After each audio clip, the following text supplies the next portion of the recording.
Everyone, সবাইকে সোনামণি learning সেন্টারে স্বাগত। আজকের ভিডিওতে নিয়ে এসেছি রায় ও মার্টিন প্রশ্ন বিচিত্রার ষষ্ঠ শ্রেণীর পরিবেশ ও বিজ্ঞানের মডেল সেট 10। এর আগে আমি অনেকগুলো সেট করিয়েছি, তোমরা যা দেখোনি ভিডিও ডেসক্রিপশন বক্সে লিঙ্ক থাকবে এবং প্লেলিস্ট থাকবে, সেখান থেকে তোমরা দেখে নিও। আমি অন্যান্য সাবজেক্টগুলো করিয়েছি, সেগুলোও তোমরা দেখে নিতে পারো। তাহলে চলো শুরু করা যাক আজকের পর্ব মডেল সেট 10। দেখো, একের দাগে বলেছে সঠিক উত্তরটি নির্বাচন করো যে কোনো 8টি। 1 নাম্বার, প্রদত্ত যে পতঙ্গটিতে কোকুন থেকে সিল্ক উৎপন্ন হয় তা হলো, সঠিক উত্তরটি হবে অপশন ডি রেশম মথ। পরের প্রশ্ন 2 দাগ, ইস্ট হলো এক প্রকার, অপশন বি ছত্রাক। পরের প্রশ্ন 3 দাগ, কোনটি রাসায়নিক পরিবর্তন নয়, সঠিক উত্তরটি হবে অপশন সি প্লাটিনাম তারকে বুনসেন শিখায় ধরলে উজ্জ্বল আলো নির্গত হয়, এটি রাসায়নিক পরিবর্তন নয়। পরের প্রশ্ন 4 দাগ, ইউরিয়া সার মাটিতে কিসের অভাব পূরণ করে, সঠিক উত্তরটি হবে অপশন সি নাইট্রোজেনের অভাব পূরণ করে। পরের প্রশ্ন 5 দাগ, নির্দিষ্ট সময় পরে পরে যে ঘটনা পুনরায় ঘটে তাকে বলে পর্যাবৃত্ত ঘটনা। পরের প্রশ্ন 6 দাগ, ব্যাঙ বা পাখি ফসলের পক্ষে ক্ষতিকারক পোকামাকড় খেয়ে নেয়, এটি কোন ঘটনার উদাহরণ, সঠিক উত্তরটি হবে অপশনে প্রাকৃতিক ঘটনা। পরের প্রশ্ন 7 দাগ, প্রদত্ত কোন সম্পর্কটি মিথজীবী সম্পর্ক, সঠিক উত্তরটি হবে অপশনে গো বক ও গরু। পরের প্রশ্ন 8 দাগ, দুধ হলো মিশ্র পদার্থ, দুধ জল বায়ু এগুলো মিশ্র পদার্থ। পরের প্রশ্ন 9 দাগ, হাইড্রোক্লোরিক অ্যাসিড HCl এর সঙ্গে মার্বেল পাথরের গুঁড়ো বিক্রয় তৈরি হয়, সঠিক উত্তরটি হবে অপশনে কার্বন ডাই অক্সাইড তৈরি হয়। পরের প্রশ্ন 10 দাগ, একটি বর্ণহীন গ্যাস যা জ্বলতে সাহায্য করে না এবং শ্বাসকার্য সাহায্য করে না, সেটি হলো কার্বন ডাই অক্সাইড অর্থাৎ CO2 গ্যাস। এটি বর্ণহীন গ্যাস, জ্বলতে সাহায্য করে না এবং শ্বাসকার্য সাহায্য করে না, সেটি হলো কার্বন ডাই অক্সাইড। আর যেটি জ্বলতে সাহায্য করে অক্সিজেন গ্যাস, অক্সিজেন গ্যাস শ্বাসকার্যতেও সাহায্য করে থাকে। পরের প্রশ্ন 2 দাগ, শূন্যস্থান পূরণ করো যে কোনো 3টি। 1 দাগে বলছে দূষণ প্রতিরোধকারী প্রাণী ড্যাশ, উত্তর হবে কাক ও শকুন। পরের প্রশ্ন 2 দাগ, ব্যাঙাচি থেকে ব্যাঙ হওয়া যে ধরনের ঘটনা সেটি হলো মন্থর ঘটনা। পরের প্রশ্ন 3 দাগ, গাছেরা খাবার তৈরির সময় carbon die oxide CO2 carbon die oxide gas বাতাস থেকে গ্রহণ করে। পরের প্রশ্ন 4 দাগ, ম্যাগনেসিয়াম ধাতুকে জ্বালানোর পর যে নতুন যৌগ তৈরি হয় তার নাম হচ্ছে ম্যাগনেসিয়াম অক্সাইড। ম্যাগনেসিয়াম ধাতুকে জ্বালানোর পর যে নতুন যৌগ তৈরি হয় তা হলো ম্যাগনেসিয়াম অক্সাইড। এরপর দেখো 3 দাগ, সত্য বা মিথ্যা নির্বাচন করো যে কোনো 2টি। 1 নম্বরে বলেছে পানীয় জলে হ্যালোজেন ট্যাবলেট মিশিয়ে কিছুক্ষণ রেখে দিলে জীবাণু মরে যায়, এটি রাসায়নিক পরিবর্তন, এটি সত্য। পরের প্রশ্ন 2 দাগ, মোমবাতি গলে যাওয়া হলো রাসায়নিক পরিবর্তন এবং মোমবাতি পুড়ে যাওয়া হলো ভৌত পরিবর্তন, এটি মিথ্যা। পরের প্রশ্ন 3 দাগ, পরাগ মিলনের সময় গাছেরা বিভিন্ন প্রাণীর উপর নির্ভর করে, এটি সত্য।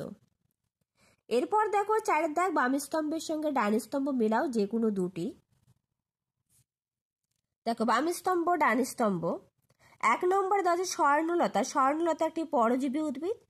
2 দেওয়া আছে যক্ষার জীবাণু, যক্ষার জীবাণু ফুসফুস ও হাড়ে ক্ষয়ক্ষতি করে। 3 দেওয়া আছে রেশম মথ, রেশম মথ সিল্ক। এরপর দেখো 5 দাগে নিচের প্রশ্নগুলির এক কথায় উত্তর দাও যে কোনো 5টি। 1 নম্বর বলছে ভূমিকম্প প্রবণ অঞ্চলে মানুষ কি দিয়ে বাড়ি তৈরি করে, উত্তর হবে কাঠ দিয়ে বাড়ি তৈরি করে।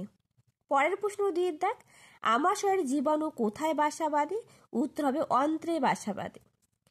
পরের প্রশ্ন 3 দাগ, কড মাছের যকৃতের তেলে কোন ভিটামিন পাওয়া যায়, উত্তর হবে vitamin A, vitamin D. Vitamin A এবং ভিটামিন ডি কড মাছের যকৃতের তেলে পাওয়া যায়। পরের প্রশ্ন 4 দাগ, অনভিপ্রেত ঘটনার উদাহরণ দাও, উত্তর হবে উনুন জ্বালিয়ে রাখা রান্না করা। উত্তর উনুন জ্বালিয়ে রান্না করা অনভিপ্রেত ঘটনার উদাহরণ। পরের প্রশ্ন 5 দাগ, একটি উজ্জ্বল অধাতুর নাম লেখো, উত্তর হবে আয়োডিন। পরের প্রশ্ন 6 দাগ, ধাতু অধাতুর মধ্যে পার্থক্য লেখো, ভেরি ভেরি ইম্পর্টেন্ট এই প্রশ্নটা। দেখো উত্তর, ধাতু অধাতুর মধ্যে পার্থক্য। এখান থেকে তোমরা 5টা পার্থক্য পড়ে নেবে। এক, ভৌত অবস্থায় ধাতুতে কি হয়, এরা সাধারণত অবস্থায় কঠিন হয়, ব্যতিক্রম পারদ তরল ধাতু। অধাতু এরা সাধারণ অবস্থায় তরল গ্যাসীয় হয়, ব্যতিক্রম আয়োডিন কঠিন অধাতু। তারপর লিখবে 2, দৃঢ়তা। ধাতুগুলি সাধারণত দৃঢ়, শক্ত, ওজনে ভারী হয়।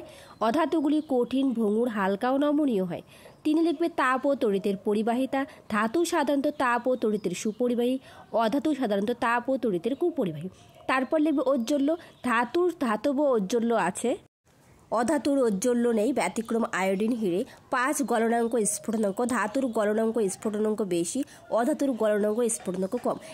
এখান থেকে তোমরা প্রথম 5টা পার্থক্য খুব সুন্দর করে মুখস্থ করে নেবে। আর এই প্রশ্নটা খুবই ইম্পর্টেন্ট, তোমাদের পরীক্ষাতে আসার খুব সম্ভাবনা রয়েছে, 99% সম্ভাবনা। তাহলে চলো পরের প্রশ্ন। তার সাথে বলে রাখি, যদি তোমাদের ভিডিওটা ভালো লেগে থাকে একটা লাইক, শেয়ার অ্যান্ড কমেন্ট করবে। আর যারা নতুন প্লিজ চ্যানেলটা সাবস্ক্রাইব করে পাশে থাকবে। পরের প্রশ্ন 6 দাগ, একটি অধাতুর নাম লেখো যা ব্যাটারিতে ব্যবহার করা হয়। উত্তর হবে গ্রাফাইট। গ্রাফাইট ব্যাটারিতে ব্যবহার করা হয়। এরপর দেখো 6 দাগ, নিচের প্রশ্নগুলির উত্তর দাও যে কোনো 5টি। 1 নম্বর বলছে, প্রাণীরা খাদ্যের জন্য কিভাবে গাছের উপর নির্ভরশীল। দেখো উত্তরটা আমি তোমাদের টেক্সট বই থেকে দেখিয়ে দিচ্ছি। খাবারের জন্য আমরা ও অন্যান্য প্রাণীরা যেভাবে গাছেদের উপর নির্ভর করি, মানুষ আর অন্যান্য প্রাণীরা নানাভাবে গাছেদের উপর নির্ভর করে। আমরা বিভিন্ন ধরনের খাবার গাছপালা থেকে পাই। এছাড়াও আরও অনেক ধরনের খাবার আছে যেগুলো আমরা বিভিন্ন প্রাণীদের থেকেও পাই, যেমন গরু বা ছাগলের দুধ অথবা মুরগির মাংস। কিন্তু একটু ভাবো তো, গরু, ছাগল বা মুরগিরা তাদের খাবার কোথা থেকে জোগাড় করে? সেই গাছপালা থেকেই।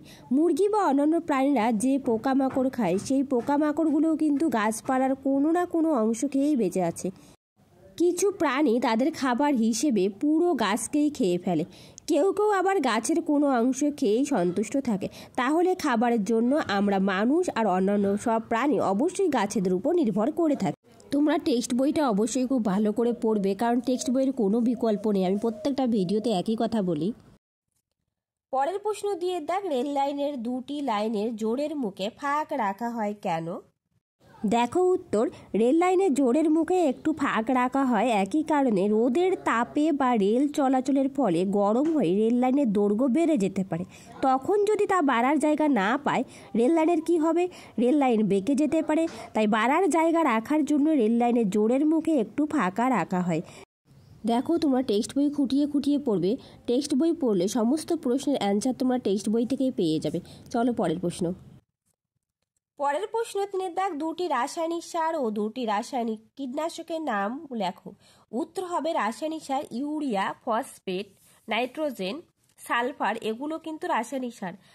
আর কীটনাশক হচ্ছে কার্বারিল, ডিডিটি, ম্যালাথিয়ন, এগুলো কীটনাশক। আমি 2টো করেই নাম লিখে নিছি, বলে দিলাম অনেক কয়টা, তোমরা একটু খাতায় নোট ডাউন করো। ইউরিয়া, ফসফেট, নাইট্রোজেন এগুলো রাসায়নিক সার, কার্বারিল, ডিডিটি এবং ম্যালাথিয়ন এগুলো কীটনাশক। পরের প্রশ্ন 4 দাগ, উদ্ভিদের একটি বর্জ্য পদার্থের নাম লেখো যা আমাদের ঔষধ রূপে কাজে লাগে। উত্তর হবে সিনকোনা গাছের ছাল। রজন কোন উদ্ভিদ পাওয়া যায়? উত্তর হবে রজন পাইন গাছের উদ্ভিদে পাওয়া যায়।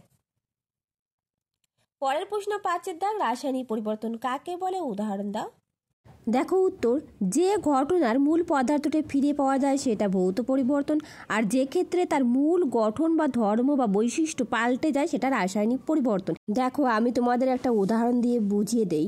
জলকে যখন আমরা বরফে পরিণত করি, সেই বরফটাকে কিন্তু আবার জলে পরিণত করা যায়, অর্থাৎ সেটা ভৌত পরিবর্তন। কিন্তু যখন আমরা চালকে ফুটিয়ে ভাত তৈরি করি, সেটা কিন্তু আবার চালে পরিণত করা যায় না, অর্থাৎ সেটা রাসায়নিক পরিবর্তন। যে ক্ষেত্রে তার মূল গঠন বৈশিষ্ট্য সমস্ত কিছুই পরিবর্তিত হয়, সেটা হচ্ছে রাসায়নিক পরিবর্তন। আমি এখানে উদাহরণগুলো একটু বলে দিচ্ছি, তোমরা একটু নোট ডাউন করে রাখো, ঠিক আছে? দেখো, বরফ গলে জল হওয়া, এটা হচ্ছে ভৌত পরিবর্তন। কাঠ পুড়িয়ে আগুন জ্বালানো, এটা কিন্তু রাসায়নিক পরিবর্তন। লোহা থেকে চুম্বক তৈরি, এটা ভৌত পরিবর্তন।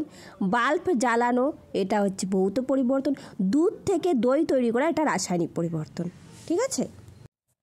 পরের প্রশ্ন 4 দাগ, কেলাসন কি? এর একটি সুবিধা লেখো।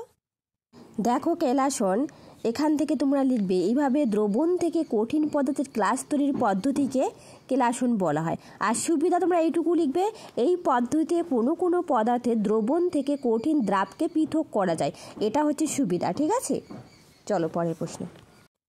পরের প্রশ্ন 7 দাগ, যৌগিক পদার্থ কাকে বলে, উদাহরণ দাও। দেখো উত্তর, যৌগিক পদার্থ 2 বা ততোধিক মৌল নির্দিষ্ট ওজন অনুপাতে পরস্পর রাসায়নিক বিক্রিয়া করে যুক্ত হয়ে যে ভিন্ন ধর্মের পদার্থ উৎপন্ন করে তাকে যৌগিক পদার্থ বলে, যেমন জল, কার্বন ডাই অক্সাইড ইত্যাদি। এইটুকু লিখে দেবে। তাহলে আজ রইলে এই পর্যন্ত, আবার দেখা হবে নতুন আরেকটা ভিডিওতে। যদি তোমাদের এই ভিডিওটা ভালো লেগে থাকে একটা লাইক, শেয়ার এন্ড কমেন্ট করবে। আর যারা নতুন প্লিজ চ্যানেলটি সাবস্ক্রাইব করে পাশে থাকবে। Thank you everyone.